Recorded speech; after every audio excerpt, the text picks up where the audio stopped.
Como les contábamos más temprano, en este miércoles estamos realizando el programa desde Centro Agropecuario en Arroyo Grande, en la zona de Ismael Cortinas, el departamento de Flores. Saludamos a toda la comunidad de esta zona del centro sur del país. Pero la perspectiva del sector lechero es muy interesante, lo veíamos más temprano con Federico Di Santi. Y qué pasa porteras adentro, cómo aprovechar la primavera, planteábamos el miércoles pasado con el veterinario Ramón Juan Bels, con quien retomamos el diálogo, porque hoy parece un día verdaderamente con una temperatura templada y muy agradable y se ven los pastos crecer de alguna forma. Ramón, buenas tardes. ¿Qué tal? Buenas tardes, Leo. Un saludo a ti, a la audiencia y en especial a la gente de Flores. Sí, como quien dice, parecería que se largó la primavera, por lo menos ya empezaron temperaturas un poco más templadas y se ve ya a nivel de campo empezando a tomar un tono verde más intenso lo que son las gramíneas y bueno, las praderas en general con sus distintas mezclas y el campo natural empezando también de a poquito a empujarnos. Yo creo que se largó la carrera, como tú decías, hablábamos la semana pasada, entre el 15 de agosto y el 15 de noviembre es el partido, así que estamos empezándolo y bueno, es un momento para tratar de capitalizarlo, de aprovecharlo y tampoco desatender algunas cosas que creo que son importantes tener en cuenta, ¿no? Por ejemplo, ¿en qué planos? Por ejemplo, a nivel de lo que es la producción de leche y la composición de la misma, estar muy atentos a nivel de campo a mirar lo que es el embarque diario a planta, más el resumen de sólidos que viene generalmente cada pocos días y bueno, ir mirando a su vez el crecimiento de pastura y la ronda, ¿no? Es una especie de combo que hay que ser un poquito artesano, si se quiere, tiene su parte también de artesanal, en ir combinando, maximizar lo que es producción de leche, sólidos también, ir controlando a su vez las áreas que vamos a ir dejando para lo que son reservas. Y en cuanto a lo que tenemos que ir mirando, bueno, el fenómeno que empieza a suceder en primavera es que las pasturas empiezan a tener mayor cantidad de carbohidratos solubles, que son fuentes energéticas muy buenas, y la proteína pasa a ser proteína más bien verdadera y no tanto nitrógeno proteico. Por eso su valor tan alto en producción que lo notamos con diferencia de lo que son las pasturas otoñales, ¿no? Entonces, esa mejor composición de pasturas y a su vez digestibilidad con volumen de producción interesante hacen que tengamos que empecemos a ver producciones más importantes en el tanque y ahí tenemos que regular un poquito lo que es el consumo, maximizar el consumo de pasto por un lado, que hay ensayos que hablan de que se puede llegar hasta un 3.2%, a veces un poquito más del peso corporal, es decir, una vaca de repente de 600 y pico kilos puede llegar a comer 17, 18 kilos de materia seca, pero sin llegar a eso, de repente apuntar a 14, que es un número bastante interesante desde el punto de vista de realizar una suplementación con el resto del concentrado y algún forraje de repente tipo ensilaje de buena calidad para tener producciones altas y también combinar un poquito lo que son la producción de sólidos a nivel de leche, de proteína y grasa, ¿no? En ese aspecto también tenemos que tener muy en cuenta lo que no se nos ve lo que se llama el síndrome de baja grasa en leche, que alguna vez lo hemos comentado, y que abre dos puertas, dos interrogantes. Eso pasa cuando la grasa cae por debajo de los niveles esperados, de repente por debajo de 3,5, 3,4, a veces menos, y la proteína se mantiene bien. Ahí tenemos que abrimos dos digamos, posibilidades. Una es que haya una depresión de la producción de leche total, y ahí sí tenemos que ser muy cuidadosos porque podemos estar frente a un cuadro de acidosis, o si estamos produciendo buen promedio de leche con esos tenores de grasa baja.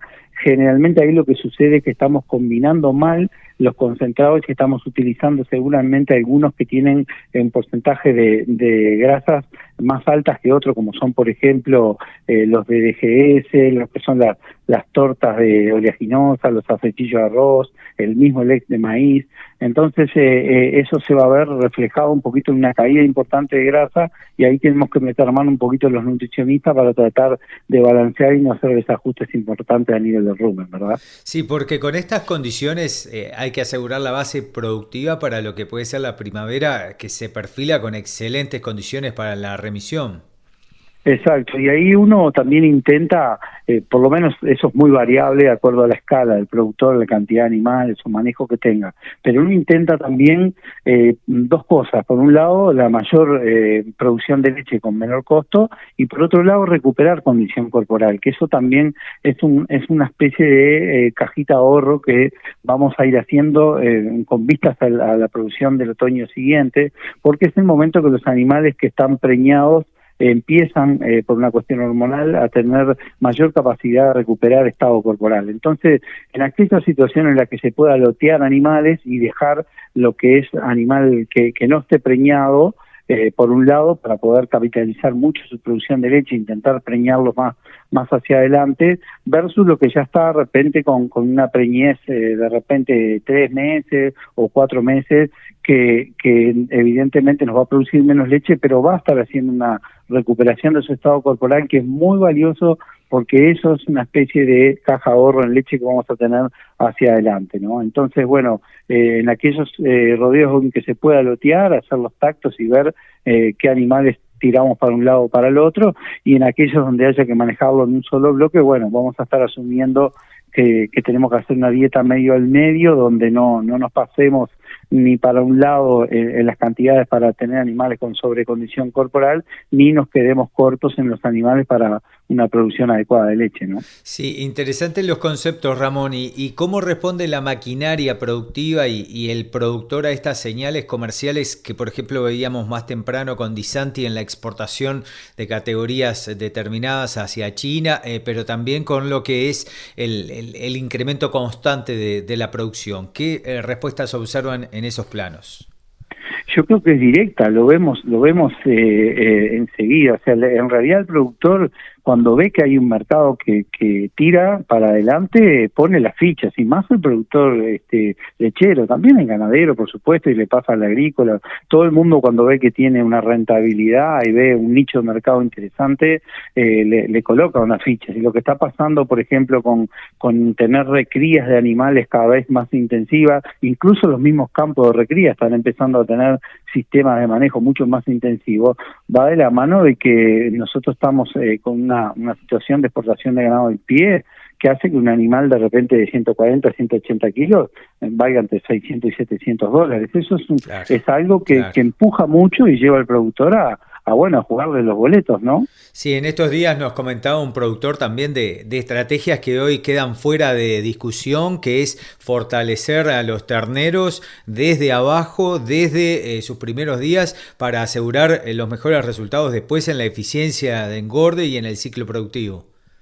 Eso es así, Leonardo, tanto en leche como en carne. Yo creo que en cualquier especie, incluso hasta en humano, vemos que los atletas, ¿por qué se forman desde abajo? O sea, el futuro se hipoteca muchas veces ahí, o se gana mucho cuando, por ejemplo, pensamos un animal terminado en un fieldo bien marmoleado. Gran parte del partido se juega en las primeras etapas, incluso en el vientre de la madre y en las primeras etapas de cría de esos animales. Y después no hay forma de recuperar, porque la adipogénesis se da en ese momento, y los adipocitos que van entre las fibras musculares, que son las que generan el marmoleado, se generan en ese momento. Entonces, si no, después lo que hacemos es tener un animal con grasa por fuera de la carne, que no es lo que busca el mercado. Eso pasa a nivel de leche también. Si pensamos en un animal con una muy buena lactancia, que hoy muy buena lactancia ya es pensar arriba de 30 litros por día, que es perfectamente lograble, y muchas veces se juega el partido en estos momentos, ¿no?